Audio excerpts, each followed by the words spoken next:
Hello, everybody. Welcome back. We are back after a lengthy holiday break. We'll call it a holiday break. It's been a little bit since we've recorded a show, and I think it's about time we get back in the saddle. It is the new year, and Natalie and I were back with another episode of Tales from the Trenches. Natalie, what are we talking about today? Today we're talking about account management and all the details of that for the MSP life. Yeah, I think you and I both spent a lot of time kind of dealing with account management and building out the practice, especially coming from like owner-led account management to non-owner-led account management, which I think is a big change. But the other piece is that just good account management principles I think are worth getting into as well. So, Natalie, if we think about the first thing we're going to talk about, which is the role of the account manager, what, in your opinion, what does an account manager role look like for you? Well, I think that there's two versions of account management in an MSP.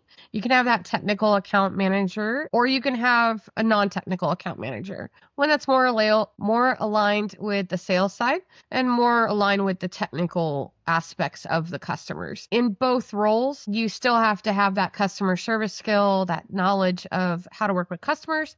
But I think you can do it either way in an MSP. Yeah, I agree. I found that in my practice, at my former place, we did much better with non-technical account managers. We tried technical account manager, but I think part of that was my technical account manager folks were trying to do too much tech and not enough account manager. Mhm. And so we sort of shifted the other direction, and I kind of leaned into the looking for account managers that could have the business conversation, because you didn't have to look real hard to find a tech at most MSPs. So that was kind of how we landed. But I think you guys did sort of different. Tell us a little bit about your world and what worked for you guys. Yeah, so we started off with technical account management and did that for quite a while.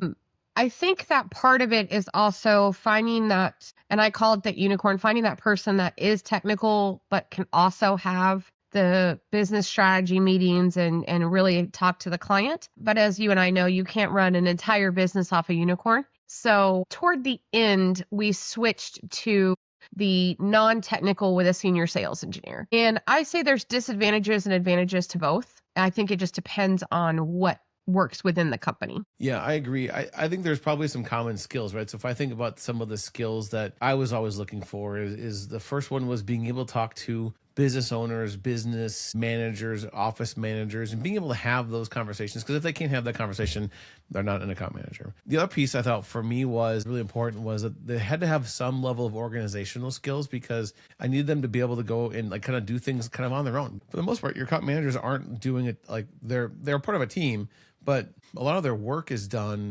independently. So for me, those are two big ones. What skills were you looking for from your account management staff? So looking for those soft skills, really being able to read the customer, looking at, can they have those business discussions? Can they have the conversation and put it into terms that the client, who is definitely not technical, can understand? So that was part of what we looked for. We did look for the organizational or really self-motivated, because when you're a smaller MSP, you have one account manager and the owner still does some. When you get bigger, you might have a couple, but it's kind of a lonely role, because you're encompassed in, you have a team to ask questions, but you're still basically by yourself, because you have your accounts, you have your customers. And so one that would be able to work without a lot of oversight Mm-hmm. and able to be not handheld. Yeah, I'm with you there. I think by the time you have multiple account managers on your team, you can start. It's just like a tech, right? I think you when you're bringing on your first tech, you're probably not hiring a junior tech and saying, "We'll figure it out," right? So, I think as you add, two or three techs, you can start bringing on more lower skilled individuals. I think you might be able to do that from an account management perspective, but at the end of the day, they're the face of your company, and they're like the relationship face of the company, which is kind of a big deal. To your point, Natalie, I think they need to be able to be self-motivated, a little bit organized, and a good communicator. And then any additional skills on top of that are sort of different, or sort of gravy, maybe is a better way of saying it. My account managers, they didn't have a quota necessarily, but they had some sales goals, and I was okay with that. In fact, I kind of liked it, and they did too, because they liked being able to chase some money. Now, the reality is that this is all part of the roadmap. and they weren't allowed to go sell just whatever they felt like it. But they had things that we wanted them to be able to go forward and do and sell and close those deals, and that worked out well for us. Your account management staff, they didn't have quotas, did they? They had touch points when it was more about client touch points. So making sure that SBRs happened, making sure that the budgets happened, making sure those conversations happened. They did get incentivized from some of the sales as far as like the project sales, so that and then increased MRR, so to speak. So if the client's not on the whole package and you want to get them moved up, but they weren't completely incentivized off of the sale.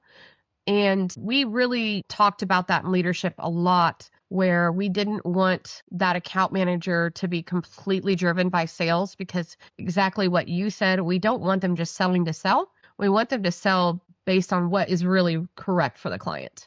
Yeah. I think both of us agree on the general gist of an account management role, right? They could be technical, may not be technical. Kind of doesn't matter. You should have a method to the madness for your MSP. Mm-hmm. I think we also can agree that your account management staff should not also be external salespeople looking for brand new clients. I hear a lot of MSPs talk about that, and I'm like, I don't think that's going to work for you guys. I think you're going to run into a situation where your account managers are going to gravitate towards the thing that they like doing the most, or that's the easiest for them, because those are two very different roles. What are your thoughts there? I really think that your account manager should not be outside sales. Outside sales is a different beast all on its own. So that's the networking, the person the hunter, the closer, all of those things. I think the account manager should be brought into the conversation as quickly as possible upon that client signing the agreement. But I wouldn't want my account manager going after new clients, because if that's where they find happiness, your existing clients that are paying you that you need to be happy are going to suffer for it. Something will drop eventually. So then if you think about keeping the clients happy, right? Because that's ultimately what the account manager's job really is, right? What are some of the strategies that or some of the things that worked really well for you, or that you've seen work well in like the keep the client happy side of the world? Over communication. It is better to over communicate than under communicate. Timely response. Nothing like a client that sends an email that says, hey, we're really having this problem. We haven't heard back from somebody in 2 days, and then it sits in an inbox for another day. So over communication and timely response, even if they don't have the answer, even if they don't know the full story, just acknowledgement that they've received it and they're working on it. That was just the top two. Like that right there keeps clients even happier, even when they're not as happy as you want them to be. The other thing is just consistency, having that consistent conversation with the client, whether it be your SBRs or quarterly, maybe it's a bigger client, so you're having a monthly meeting, but not canceling meetings on them for your fault, so to speak. But if they cancel it, okay, fine, but getting it rescheduled, but not cancel. It's kind of like coaching. If you're doing one-on-ones, you don't want to be the one to cancel. If you're the manager, you want the employee, if they have to cancel, let them cancel. Mm-hmm. It's the same thing. It's like you want them to feel like your attention is there on them. Yeah, so let's talk a little bit about kind of the big meeting that the account managers typically have, right? And that is really your business review meeting, whether you call them QBRs as quarter business reviews, or SBR, strategic business reviews, or just business review meetings. There's like 25 titles for these things, but basically it's that periodic check in that's kind of a bigger deal. We rebuilt that process a couple different times as the account management team shifted, right? When it's owner-led account management and an owner doing most of it, and then they bring on a first outside owner kind of doing it. I think there's some strategy that needs to happen there, because an owner, for the most part, can talk about kind of whatever they want, right? Which is kind of why owners make really good salespeople, because they're able to do all the things. What are some of the things, especially once you move past owner-led account management, but touch on any of it, but what are some of the things that you'd want to see covered in a business review meeting? Budget. We were very good. We were very adamant about making sure they had their even 1 to 3 year budget. Like, this is coming down the pipeline and we need you to know now. If they weren't meeting security standards and the importance of that, we really didn't go into like the nitty gritty of this ticket, this. most of the time, depending on who's on the other side of that account management meeting, they don't care about how many tickets. They don't care about individual tickets unless it was an issue. So we went over like what really was working, what needed to improve, whether it be on our side or theirs. If they had a software or a service or even an employee that was creating most of the noise, we kind of went over that and offered solutions like maybe the employee needs to be trained on this better, that type of thing. But it was really about where they wanted to go in their company and how can we help get them there. So it was really truly a business strategy. We tried to do a different theme so that they weren't repetitive. Sure. So, one might be the whole technical review. One might be the, going forward business, where are you going? And we kind of separated out. One might be really focused on security aspects of their company. So that way it wasn't the same meeting over and over again with the same PDF. Yeah, I love that call out. It's sort of that know your audience, right? If you're going to try and meet with the owner of the company, which I think is a really good thing to do, as much as you possibly can, get the people who are going to write the checks and or set the strategy for the organization in the meeting room as much as you possibly can. Talking to them about tickets, to your point, is not going to be a driver of that conversation. So yeah, I like that periodization of the meetings, right? Where maybe Q1 you're talking about security, Q2 you're talking about machine replacements and roadmap and those kinds of things, and Q3 you're talking about budget for 2020, whatever the next year is. In Q4 you're kind of doing maybe a recap or whatever that looks like for you. And a large part of this is knowing what the client's cadences are too, right? Because sometimes your clients have a cadence where they're doing their budgeting in like September. And if you're not ready for that conversation in September, but you are ready for it in November, you're too late. You're 2 months too late, right? I think back to, we had a really, really awesome client that I spent a lot of time with. They had a very strict budgeting time frame. And if you missed it, you missed it. And so it was incumbent on me for a little while as their account manager. And then once I handed that off to somebody else, it became their role. But it was like, hey, every October they're in budget season, so you should start having the conversations with budget, in September a little bit, and then work with them through the month of October. But if you wait till November, or you try to do something out of band that isn't something that they really need, that's going to be a problem. And I think that's a really important thing to think about is understanding what your clients need from you as well. Yeah, we definitely worked with some larger companies that their fiscal year was if you're working with hospitals and nonprofits and things like that, their books aren't really run from January to December. Their budgeting periods are offset a lot of times. And so you have to account for that. You have to know that. And getting to know that client and where they want to go is key for that role. Yeah, for sure. The other thing that the account manager's role is, especially when we think about keeping clients happy, is all around kind of dealing with the escalations and stuff. And that's like the not fun part, but it's really important. Right? And I found that the better relationship that my account managers had with the service desk and the service desk managers, and they were able to communicate well on things and be able to like work their way through the issues, the better off everybody was. I'm wondering what your thoughts are on that. What did you see in your world? The account management team, whether it be one person or five, really should be brought into some of the service meetings, because they're seeing it from the client side.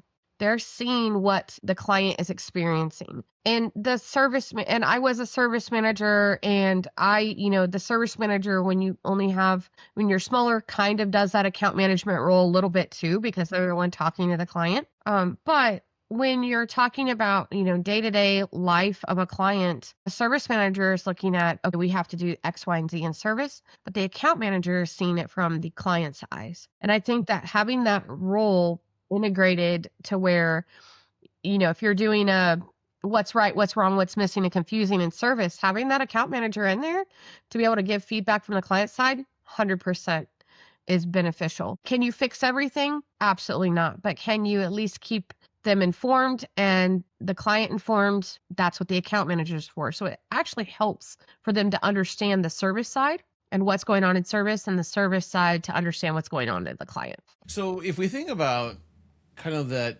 keeping the clients happy and doing SBRs and kind of moving their business forward, the next conversation I think is really around the IT roadmap, right? I think for the longest time, that's really what account managers have been designed to solve for their clients or be able to help them with anyway, because it's our job as MSPs to teach the client or to educate the client on what they need to do to move things forward and to have the business conversations to be able to, move all things forward as it relates to all their IT stuff, right? So Natalie, tell me a little bit about your roadmap process or roadmap processes that you've seen in the account management space that have worked really well. Yeah, so I've seen people use tools to build roadmaps. We happen to use a tool toward the end, a good portion of the end. We used a tool. I've seen it on a PowerPoint, seen it on an Excel, but really it was looking over are there technology gaps? Are there opportunities to make their life easier? Presenting that in a strategic recommendation, not in, hey, we want you to buy this, but this is how this will help you better your experience in your company. And it really wasn't to make more money. It was really, we were a partner with them. We wanted their day-to-day to be better. Did it benefit us in the long run? Of course, because it was less noisy. But I've seen a lot of roadmaps where it's very short. The roadmap's like, oh, in the next 6 months you need this, but that's not really a lot of planning. When you own a small business, that planning needs to be pushed out a little bit to be able to predict and plan. So we tried to do all the way to a 3-year, at least show them estimates based on certain things. Like if your software or hardware is going to be expiring in certain months, we would go ahead and estimate that. I think the biggest thing is it needs to be user friendly. It needs to be where the client can understand it and ingest it. And it doesn't need to be over technical. Love it. One of the things that we used to do a lot was to try to get the client talking to us about where they're taking their business for the upcoming, X number of years. And we try to get them to think about 3 to 5 years out, because of course, that's kind of where you probably want to aim anyway. Oftentimes that wasn't what we were going to get, but we at least would understand, are you going to move your office in the next year or two? Do you have any big things coming up? Are you doing a big line of business app change? Those kinds of things are really important to understand. And when you have a good relationship and you've built a relationship with your client, hopefully they're actually like excited to share with you all the cool stuff that's coming up or all things that are going on. So that way you as the account manager / just overall MSP can do all things roadmap for the client. And I think to your point is you want to definitely go more than 6 months out, right? You want to be like pretty clear for the next year, and then it gets a little blurrier further out, but like think about some of those things that are coming up and talk about the device replacements and hey, the server's getting kind of old, Windows 10's going out of style. Right. All of those things are things that you need to talk about and get good at having those conversations, because I think it's really important. Now, if I think about the whole overall SBR process and thinking about like how often you should have these meetings, I think we kind of skipped by that a minute ago. And I think for me, I think one of the things that we talk a lot about here at PAX 8 is that, when we think about doing account management business reviews, $1,000 a month client should not get the same level of service as a $10,000 a month client, right? And the math that we typically use at PAX 8 is basically for every $1,000 in recurring revenue a month you spend or they spend with you as the MSP, you turn that around as that's how many business review meetings you have. I actually look at that more like 1,500 to 1, but like something like that is probably important and will set you up for success, right? So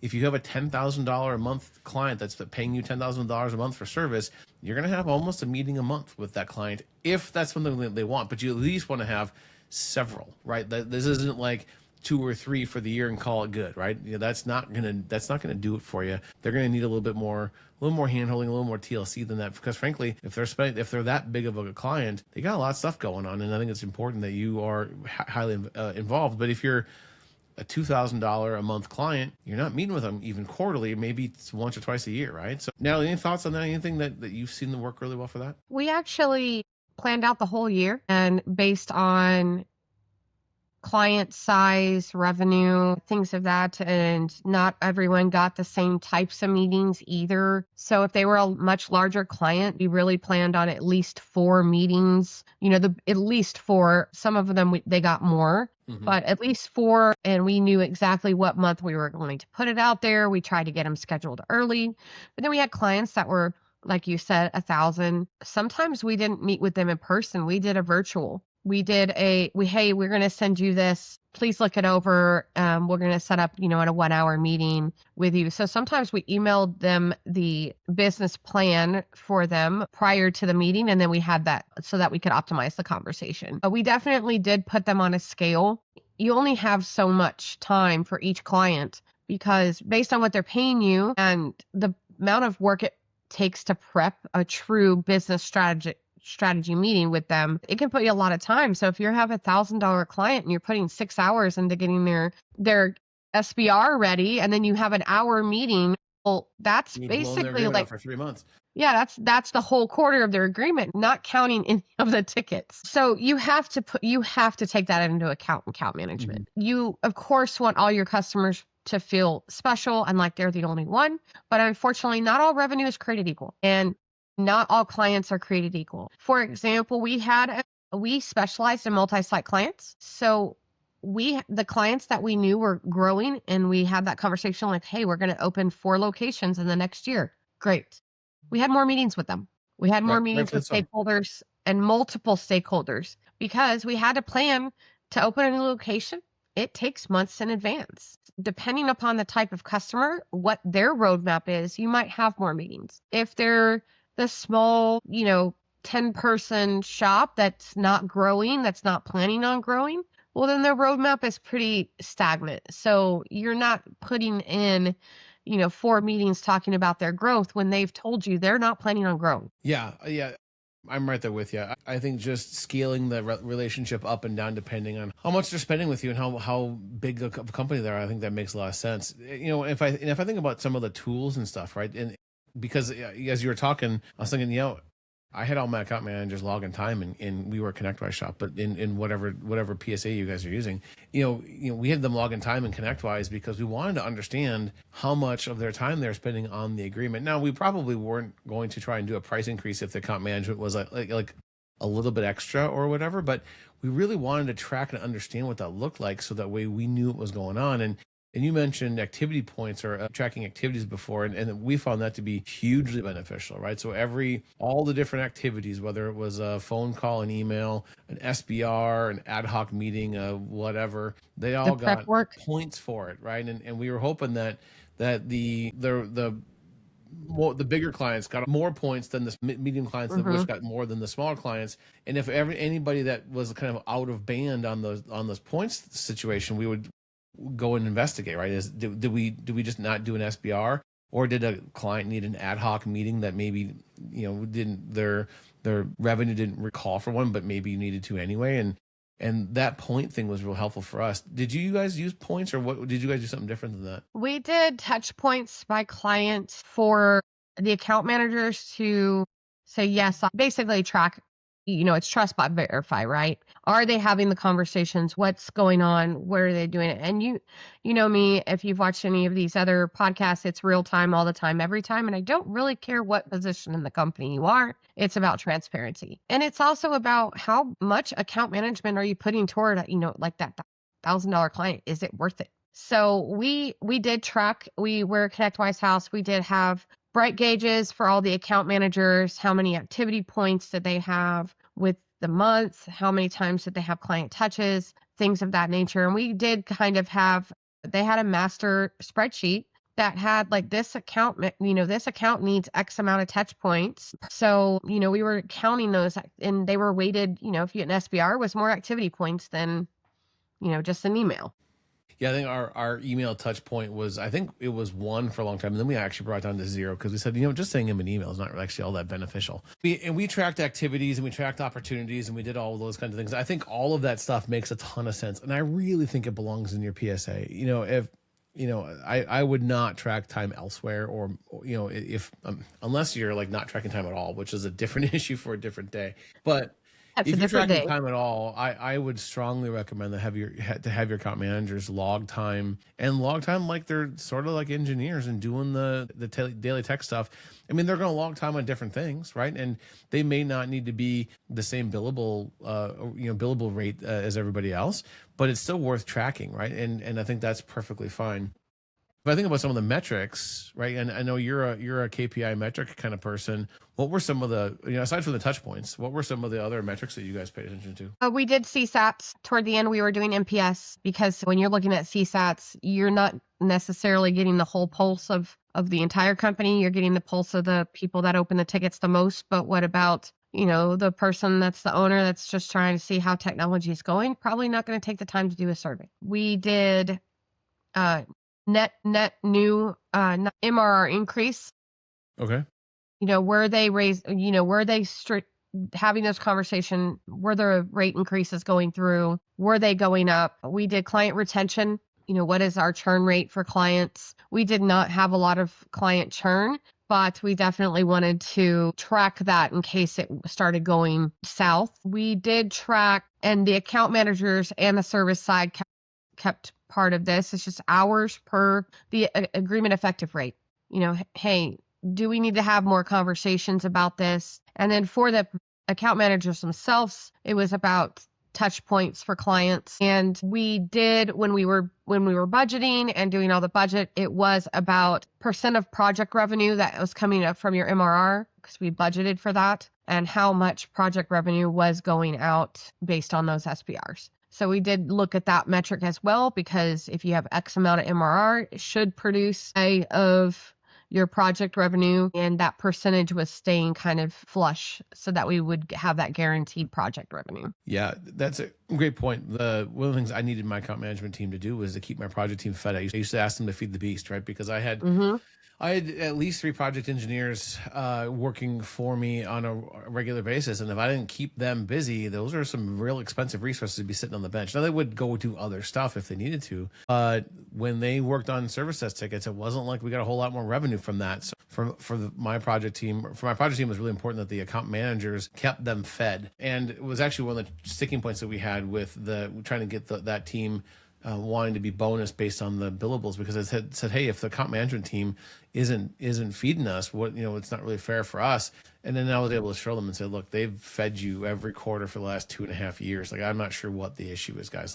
Let's talk about that. But you mentioned earlier too about the CSATs and if an owner doesn't create a ticket and they may fire you, right? Because I ran into that a couple of times where we had 100% positive CSAT and we still got fired, and we got fired for bad service. We were like, what? All of our CSATs were good, and then they said, yeah, but the owner maybe had a bad experience, or somebody else did, and then they got had put a bug in the owner's ear or whatever. I think that's a pretty common pitfall, I think, that people run into.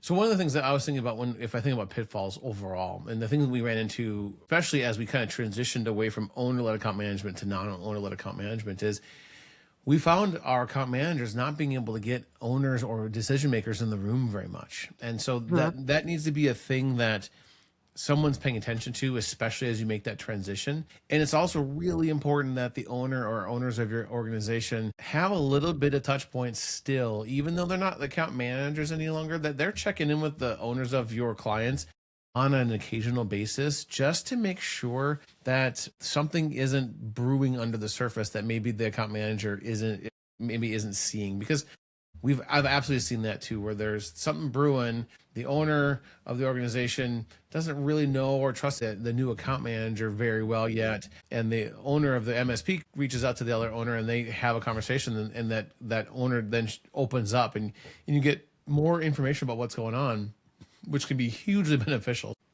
The owner should still have a little bit of a touch point, although much less than they used to. And certainly they're not getting in the way of account management. That having a chat or a coffee or a drink or a lunch or something with a client every once in a while, not a bad path. I agree. All right. So we covered a lot in our conversation today. We could probably cover another hour or more of account management stuff. So we'll probably come back to it at some point. But Natalie, do you have any key takeaways, anything that you want to really kind of remind folks about before we wrap up our conversation today? Process for it. That is key. You cannot do account management willy-nilly. Have a process for it. At least if you have a process, you know what you can improve. And then over communication. I love it. Yeah, my key takeaway is make sure you've got multiple levels of communication at partners. The account manager should have a couple different levels of conversation. They should have a relationship with the owner and the office manager, for example, and the owner of the MSP should have a relationship at least at some level with the owner of the business. I think we should probably wrap it up there. Thank you again, Natalie, for hanging out with me this afternoon, and thank you all out there for